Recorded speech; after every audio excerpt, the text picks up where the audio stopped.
Good morning everyone. मैं सुधांशु, आपका दोस्त, आपका भाई, आज फिर एक नई वीडियो के साथ आपके सामने आया हूँ। आज हमारा टॉपिक है ऑफिस अगेंस्ट स्टेट। हम किस चीज़ के लिए रिगार्डिंग पढ़ रहे हैं? आईपीसी 1860 के अंडर, एक्ट के अंदर, offences against state, section 121 and section up to 130 जो हमारी बात करते हैं ऑफेंसेस जो कि अगेंस्ट द स्टेट है। कौन कौन से ऑफेंसेस है, क्या क्या है, उसे डिटेल्स में विद द एग्जांपल्स हम उसे रीड करेंगे and particular sections. About section 121 which deals with the waging war. हम सबको पता है वेजिंग वॉर का मतलब क्या है। सिंपल सी बात है, कोई भी वॉर कर रहा है against the government of India तो उसके केस में क्या क्या पनिशमेंट है, क्या क्या ऑब्लिगेशंस है, क्या क्या होता है, सब पढ़ेंगे। तो सेक्शन 121 हमारा बात करता है वेजिंग वॉर के अकॉर्डिंग। उसमें when a person wages war, या तो वेजेस वॉर कर रहा है, अबेट्स किसी को उकसा रहा है, या अटेम्प्ट कर रहा है, try to do a waging war against the government of India. ठीक है, मतलब दंगे करा रहा है, फसाद करा रहा है against the government of India, तो he will be punishment of death penalty और लाइफ इम्प्रिजमेंट एंड फाइन। ठीक है, उन सब के लिए लाइबल होगा ही, उसे ये पनिशमेंट लाइबल होगी, पनिशमेंट ऑफ डेथ पेनल्टी और लाइफ इम्प्रिजमेंट एंड फाइन। ठीक है, now we talk about the section 121A that deals with the waging war conspiracy. Conspiracy हमें पता है मतलब क्या। कॉन्स्पिरेसी का मतलब होता है जब दो या दो से ज़्यादा पर्सन मिलके आपस में प्लानिंग कर रहे हो of doing the waging war. जैसे वेजिंग वॉर है तो हम वेजिंग वॉर के रिगार्डिंग कॉन्स्पिरेसी को पढ़ रहे हैं कि दो या दो से ज़्यादा पर्सन मिलके आपस में वेजिंग वॉर करने का प्लान कर रहे हो किसी भी जगह पे या कुछ भी।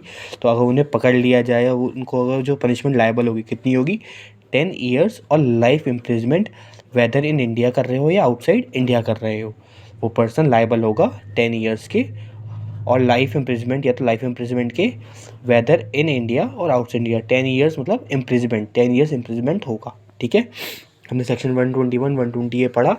ये दोनों किसके बारे में रिगार्ड करता है? वेजिंग वॉर के रिगार्डिंग, कि कोई पर्सन वेज वॉर कर रहा है, अबेट्स कर रहा है, कि उकसा रहा है या फिर अटेम्प्ट कर रहा है किसके अगेंस्ट, गवर्नमेंट ऑफ इंडिया के अगेंस्ट। तो सेक्शन 121 के अंदर क्या पेनल्टी है? डेथ पेनल्टी और साथ साथ लाइफ इम्प्रिजमेंट, या तो लाइफ इम्प्रिजमेंट या तो डेथ पेनल्टी, और साथ साथ फाइन। लाइफ इम्प्रिजमेंट है तो। और सेक्शन 121A के अंदर कि कोई कॉन्स्पिरेसी कर रहा है, अभी किया नहीं है या अटेम्प्ट नहीं हुआ है, only they are doing the conspiracy, planning कर रहे हैं वो लोग, ऑन डेट केस 10 ईयर्स और life imprisonment whether in India और आउटसाइड इंडिया। अब हम देखेंगे सेक्शन 122। ठीक है, सेक्शन 122 ये बात करता है collection of arms, men, ammunition for waging war. कुछ कलेक्शंस कर रहे हैं, बंदूकों को इकट्ठा कर रहे हैं, आदमियों लोगों को इकट्ठा कर रहे हैं, एम्यूनिशंस कर रहे हैं, तो उस केसेस में कितना? 10 ईयर्स और लाइफ इम्प्रिजमेंट। और ये हम क्यों कर रहे हैं? For the waging war. हमने वेजिंग वॉर का ही पढ़ा। वेजिंग वॉर हमारा बात करता है सेक्शन मेनली 121 टू 123 हमारा वेजिंग वॉर के रिगार्डिंग ही है। उसके बाद हम आगे का ही पढ़ेंगे। तो 121 हमारा बात करता था वेजिंग वॉर के रिगार्डिंग, कि कोई अटेम्प्ट कर रहा है, कोई वो कर रहा है, क्या बोलता है, बिट्स कर रहा है, कोई भी पर्सन हाइड तो नहीं, अटेम्प्ट कर रहा है, वेज वॉर कर रहा है, या फिर हमारा क्या कर रहा है, साथ साथ अबेट्स कर रहा है, तो against the government of India उससे वेज वॉर होगा और उसे पनिशमेंट लायबल होगी। कैसे कैसे? डेथ पेनल्टी थी और लाइफ इम्प्रिजमेंट था और फाइन था। फिर हमने दूसरा वाला पढ़ा 121A, कोई भी कॉन्स्पिरेसी कर रहा है तो उसको कितना होगा? 10 ईयर्स इम्प्रिजमेंट और लाइफ इम्प्रिजमेंट एंड फाइन। ठीक है, सेक्शन 122 हमने पढ़ा, कोई भी कलेक्शन कर रहा है आर्म्स की, मैंस की, एम्यूनिशंस की वेजिंग वॉर करने के लिए, तो उसको भी 10 ईयर्स इम्प्रिजमेंट और लाइफ इम्प्रिजमेंट एंड फाइन तो साथ में होगा ही होगा। ठीक है, और कोई भी पर्सन सेक्शन 123 कहता है कंसील कर रहा है क्या? इन्फॉर्मेशन, वेजिंग वॉर की इन्फॉर्मेशन, तो वो भी 10 ईयर्स इम्प्रिजमेंट और लाइफ इम्प्रिजमेंट एंड फाइन के लिए लाइबल होगा ही होगा।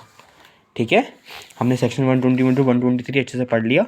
Now we come to section 124 which talk about the assault. कोई भी असॉल्ट कर रहा है ऑन द प्रेसिडेंट और governor with intent to compel means not to bound और restraint bound। इसका सिंपल था, मैं एक एग्जांपल दे दूँ सेक्शन 124 का। तो मतलब हम देख सकते हैं कि मान लो किसी ने कोई नहीं, मतलब होता है ना, हाईजैक कर लेते हैं इन एनी केसेस, या बच्चों को एक साथ रॉबरी के लिए या किसी भी चीज़ के लिए, हाईजैक के लिए या फिर किडनैपिंग के लिए कुछ किया, और बदले में प्रेसिडेंट या गवर्नर से कहता है कि उसको, या उसके या तो कोई साथी जेल में हो तो उसे छोड़ दो। मतलब उनकी जो अथॉरिटी होती है, मान लो प्रेसिडेंट की अथॉरिटी है कि किसी को रिलीज़ करने की, किसी को पनिश करने की, तो वो उसे प्रेसिडेंट को कहता है कि मान लो आप इसे छोड़ दो, जब मैं आपके मतलब जो हमने ले रखे हैं अपने अंडर, उनको किडनैप कर रखा है, मैं उनको छोड़ दूंगा, आप मेरे भाई को या फिर मेरे उसको छोड़ दो। जस्ट लाइक हमने बहुत सी मूवीज़ में ये सब चीज़ें देखी है, तो उसी को ही मैं आपके सामने एक बार ला रहा हूँ, सबको क्लियरली समझ में आए कि वही कोई भी असॉल्ट प्रेसिडेंट और गवर्नर के against with intent to compel not to bound, कि मतलब जो या तो उसे कहते हैं कि या तो तुम ना करो, ये रिस्ट्रेंट का मतलब होता है कि करो, मतलब रुकावट लगा दो एक तरीके से, कि कोई पनिशमेंट है, प्रेसिडेंट इतनी तरीके की पनिशमेंट दे सकता है, तो प्रेसिडेंट को बोला गया कि ये पनिशमेंट ना दो, उनको मतलब रोका जा रहा है, या फिर उन्हें कहा जा रहा है कि ये वाली पनिशमेंट हटा दो, उन्हें फ्री कर दो। इस अगर ऐसा कोई भी केसेस है तो उस केस में punishment up to 7 years and fine, इससे पेनलाइज किया जाएगा। Now we talk about 124A, that is for sedition. Sedition means disaffection और हार्टेड नहीं, hated against government of India through words, sign और रिटर्न विजुअल। मतलब कि कोई भी पर्सन अगर डिसअफेक्शन और हेटेड की फीलिंग ला रहा है अगेंस्ट गवर्नमेंट ऑफ इंडिया, या तो बोल की या कोई भी साइन से, कोई भी रिटर्न विजुअल से, तो उसको 3 years और imprisonment of life and fine से वो लायबल होगा। ठीक है, पनिशमेंट उसकी। तो हमारा देखो हमने क्या क्या पढ़ा, मैं इसलिए आपको लेके चल रहा हूँ जिससे आपको साथ साथ याद भी होता रहे। 121 to 123 हमने पढ़ा रिगार्डिंग वेजिंग वॉर।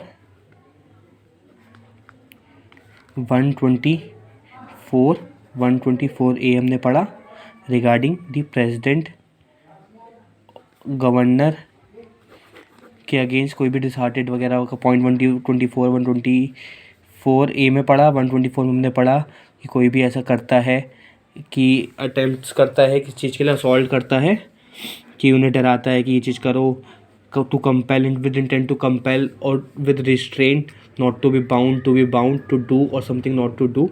तो उस चीज़ के लिए हमने ये पढ़ा कि इसमें तुम्हारा एक में था 7 years की इम्प्रिजमेंट एंड फाइन, इसमें 3 years की इम्प्रिजमेंट एंड फाइन। आपके सामने दिख रहा होगा ये सब, देखो आप साथ साथ रीड भी करते रहिए, आपको अच्छे से समझ में आ रहा होगा। Section 125 is talk about the Asiatic powers. Asiatic powers मतलब आपस में relation with the foreign, Indian and foreign relations destroy करने का या अटेम्प्ट करता है कोई भी पर्सन की विद द, मतलब रिलेशन होता है ना इंडिया और फॉरेन के किसी भी कंट्री का, उनके रिलेशंस को डिस्ट्रॉय करने की कोशिश करता है, तो उसको 7 years की इम्प्रिजमेंट और imprisonment of life and fine, इस चीज़ के लिए वो लायबल हो सकता है। तो 7 साल की सज़ा मिलेगी, या तो इम्प्रिजमेंट, साल क्या बोलते हैं, इम्प्रिजमेंट फॉर ऑफ लाइफ, या फिर fine. Section 126 is for depredation on territory of power to peace with government of India. वही कि हम डिप्रिडेशन मतलब होता है डकैती डालना, ये सब वो करना, कि कहाँ पर, ये किसके रिगार्डिंग बात कर रहा है कि हमने कहीं भी दूसरे स्टेट में, दूसरे मतलब कंट्री में जहाँ से हमारी पीस है, जहाँ से हमारी मतलब शांति है, हमारा फ्रेंडली रिलेशन है या गुड रिलेशन है विद दैट कंट्री, वहाँ पे हमने कुछ ऐसा वर्क किया, तो उसमें 7 years इम्प्रिजमेंट एंड फाइन और साथ साथ फोरफीचर की पेनल्टी है, कि जो कि उसकी प्रॉपर्टी है या वो सब है उसे भी हम फोरफीट कर लेंगे। हमारा सेक्शन 127 किसके रिगार्डिंग बात करता है, पनिशमेंट फॉर सेक्शन 125 एंड 126, जो कि हमने पढ़ा सेक्शन 125 के अंदर एशियाटिक पावर्स वाला, और सेक्शन 126 के अंदर डकैती वाला। कि मान लो कि एशियाटिक पावर्स हमने कोई भी ऐसा रिलेशन ख़राब करने की कोशिश करी, उसमें भी 7 years फाइन, ये भी हम पीछे पढ़ के ही आए, 7 years imprisonment and fine and forfeit the property in section 126 डकैती के रिगार्डिंग। वो हमारा अलग से सेक्शन दिया है 127 फॉर द पेनल्टीज, हमने अंदर भी उसमें पढ़ ली थी और यहाँ पे भी अलग से दे रखी है। Now we discuss the section 128 which deals about the public servant. कोई भी public servant voluntarily allowing prisoner of state और वॉर टू एस्केप, भगाने में। ये हमने पढ़ी, क्या बोलते हैं, मूवी में देखा था। कौन सी मूवी थी वो, जॉली LLB 2 में था ना, कि इसमें पुलिस वाले ने ही क्या किया था कि वो इकबाल कादरी करके एक प्रिजनर था, उसको भगा के किसी और को ले आया था, मतलब उसको भगवा दिया था, मीनली एस्केप कर दिया था, तो वो लायबल हुआ था 10 years की इम्प्रिजमेंट के लिए, या लाइफ इम्प्रिजमेंट के लिए, या फाइन, दोनों के लिए। ठीक है, ये हमने मूवी से याद रखेंगे। फिर सेक्शन 129, या कोई भी पब्लिक सर्वेंट ड्यू टू नेग्लिजियंस कि लापरवाही से उसका प्रिजनर भाग गया हो, एस्केप हो गया हो, तो वह 3 ईयर्स की imprisonment and liable to fine. ये सब आप एक स्टोरी की तरह याद कीजिएगा, बहुत अच्छे से, बहुत आसान से समझ में आ रहा होगा। Now last section 130, adding escape of rescuing और अटेम्प्ट सच प्रिजनर। मतलब कोई भी प्रिजनर ट्राई करता है भागने का या अपने आप को छुपा लेता है या फिर कुछ भी, या कोई पर्सन उसे छुपा देता है, रेस्क्यू उसे बचा लेता है, तो वो person and the prisoner will be liable to 10 years imprisonment या फिर लाइफ इम्प्रिजमेंट या लाइबल विद फाइन। ठीक है, आपको अच्छा समझ में आया होगा। हमने बात की section 121 offence against state to section 130, 121, 121A, 122 and 123 हमारा बात करता था वेजिंग वॉर के रिगार्डिंग।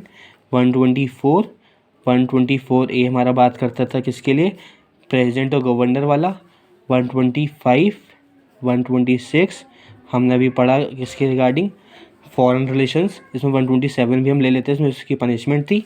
और 128, 129 और 130 हमारा था प्रिजनर को एस्केप कर दिया है तो वॉलेंट्री पब्लिक सर्वेंट ने या नेग्लिजेंस से या वो खुद ही भाग गया, तो उसके रिगार्डिंग क्या क्या पनिशमेंट थी, ये सब भी हमने अच्छे से पढ़ा।